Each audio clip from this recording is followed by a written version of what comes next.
여러분 안녕하세요. 시카고 예수사랑교회 황선흥 목사입니다.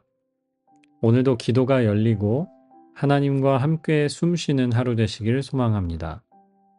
1월 15일 수요일 말씀으로 여는 아침입니다. 오늘 우리에게 주시는 하나님의 말씀은 요한복음 5장 2절과 3절 그리고 5절에서 8절까지의 말씀입니다. 예루살렘에 있는 양의 문 곁에 히브리 말로 베드자다라는 못이 있는데 거기에는 주랑이 5 있었다. 이 주랑 안에는 많은 환자들, 곧 눈먼 사람들과 다리 저는 사람들과 중풍병자들이 누워 있었다. 그들은 물이 움직이기를 기다리고 있었다. 거기에는 38해가 된 병자 한 사람이 있었다. 예수께서 누워있는 그 사람을 보시고 또 이미 오랜 세월을 그렇게 보내고 있는 것을 아시고는 물으셨다. 낫고 싶으냐? 그 병자가 대답하였다. 주님, 물이 움직일 때에 나를 들어서 못에다가 넣어주는 사람이 없습니다. 내가 가는 동안에 남들이 나보다 먼저 못에 들어갑니다. 예수께서 그에게 말씀하셨다. 일어나서 내 자리를 걷어가지고 걸어가거라. 아멘. 우리에게 잘 알려져 있는 베데스다 연못에서 38년 된 환자를 예수님이 고치시는 이야기이지요. 세번역 성경은 베데스다라고 하지 않고 굳이 베드자다라고 풀었는데요. 베드에서 잠을 자는 것처럼 들립니다. 죄송합니다. 어쨌든 히브리어 단어이고요. 벳이라는 말은 집이란 뜻이죠. 벳레헴, 빵집, 벳엘, 하나님의 집 이렇게 되고요. 헤스다, 이것도 헤스다이거든요. 이것은 자비, 은혜라는 뜻입니다. 베데스다 하면 자비의 집, 은혜의 집이라는 뜻이지요. 그런데 읽어보면 지금 이 공간은 자비와는 혹은 은혜와는 거리가 멉니다. 우리가 읽지 않았지만 4절에 이렇게 말씀했습니다. 주님의 천사가 때때로 물을 휘저어 놓는데 물이 움직인 뒤에 맨 먼저 들어가는 사람은 무슨 병에 걸렸든지 나았다. 그래서 지금 이 사람들이 여기 이 베데스다라는 연못가에 다 모여서 있는 겁니다. 38년 된 병자도 물에 1등으로 들어가기를 기다리면서 여기에 38년을 산 거지요. 그런데 여러분 신기하지 않습니까? 이름은 은혜의 집이라고 해놨는데 사실은 1등만 기억하는 그런 집입니다. 단 한 명의 승자가 존재하고 나머지는 다 패자인, 나머지는 이곳을 벗어날 수 없습니다. 언젠가 나에게도 대박이 찾아오기를 기다리면서 여기에 계속 묶여 있는 거죠. 38년 된 병자에게 예수님이 찾아오십니다. 그리고 예수님께서 이 질문을 하십니다. 낫기를 원하느냐? Do you want to get well? 이렇게 물으세요. 이게 지금 얼마나 무례한 말입니까? 아니 당연히 낫고 싶어서 여기 지금 38년째 있는 건 아닙니까? 다른 데 좋은 데 갈 수 있었는데 이 병을 고쳐보겠다고 여기에 살고 있었던 거예요. 그런데 예수님께서 처음 보는 사람한테 지금 나으려고 여기 있는 거냐고 물으시는 거죠. 그때 이 환자가 대답합니다. 주님, 물이 움직일 때에 누가 나를 좀 저 연못에 던져줬으면 좋겠는데 나는 매번 집니다. 나보다 빠른 누군가가 먼저 물에 들어가고 그 사람이 낫고 나는 이 자리에 계속 남아 있습니다. 그때 주님께서 말씀하십니다. 8절이지요. 일어나서 내 자리를 걷어가지고 걸어가거라. Get up, pick up your mat and walk.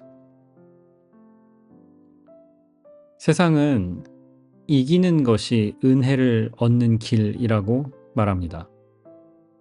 경쟁에 이겨서 너에게 필요한 내가 원하는 치유와 회복을 얻는 것, 이것이 구원이라고 이야기하죠. 이 지옥 같은 경쟁 사회를 탈출하는 것, 달리기 실력밖에 없습니다. 경쟁에서 살아남아야만 은혜의 주인공이 될 수 있습니다.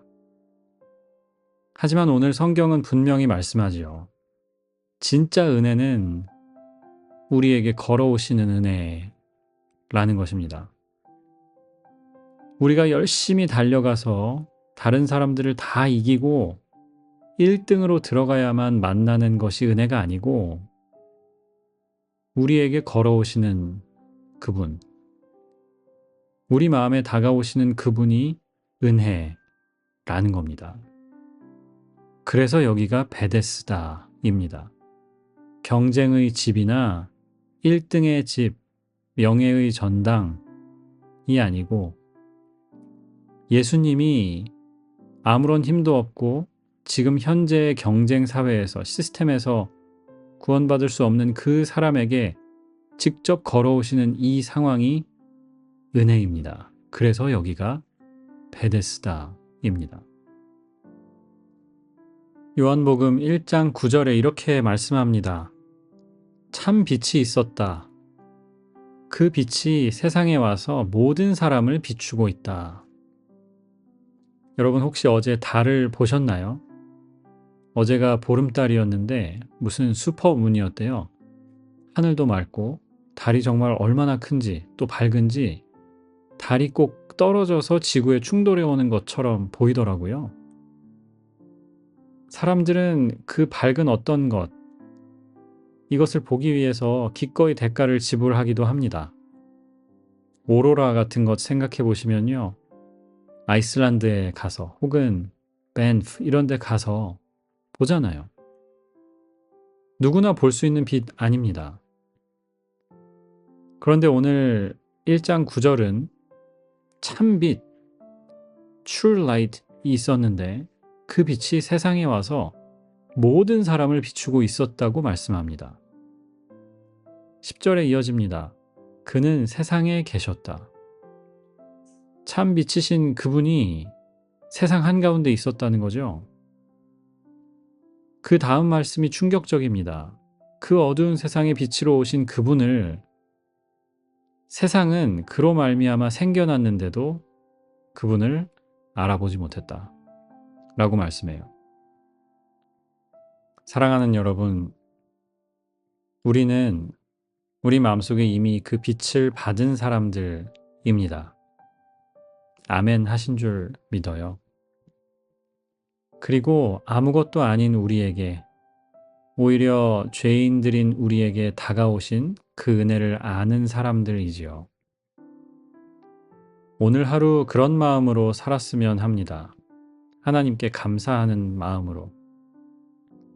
세상이 알지 못하는 그 참빛이 내게 비추어졌고, 그 빛을 알아볼 수 있는 지혜와 믿음을 내게 주셨구나. 얼마나 큰 은혜입니까? 이렇게 생각하고 나면 6절에 예수님의 offensive 한 질문이 다르게 들리지요. 낫고 싶으냐? 비아냥거리거나 조롱하는 말이 아닙니다. 정말 고쳐주고 싶어서 물으시는 거예요. 너 정말 낫고 싶니? 라고 물으신 거예요. 지금 이 시스템이 아니라 너에게 걸어온 그 은혜가 너를 구원할 수 있단다 라는 말씀입니다.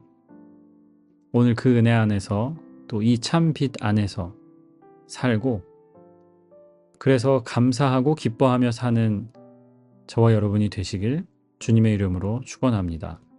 기도하겠습니다. 참 빛으로 우리 마음속에 오신 주님 감사합니다. 주님을 아는 것, 주님을 믿는 것, 이 모든 것이 하나님의 은혜입니다. 그래서 우리의 가정도 은혜의 집이고 우리의 교회도 또 내 마음속도 주님의 풍성한 은혜가 있는 베데스다입니다. 우리 주변의 세상을 그런 사회로 만들어가기 위해 우리를 부르신 줄 믿사오니 은혜 넘치는 삶으로 다른 이들을 품고 사랑하게 하여 주옵소서. 작고 큰 어려움들 지나면서 낙심하지 말게 하시고 하나님의 도우심을 끝까지 붙드는 저희가 되게 하여 주옵소서. 주님께 모든 것 맡기며 예수 그리스도의 이름으로 기도합니다. 아멘.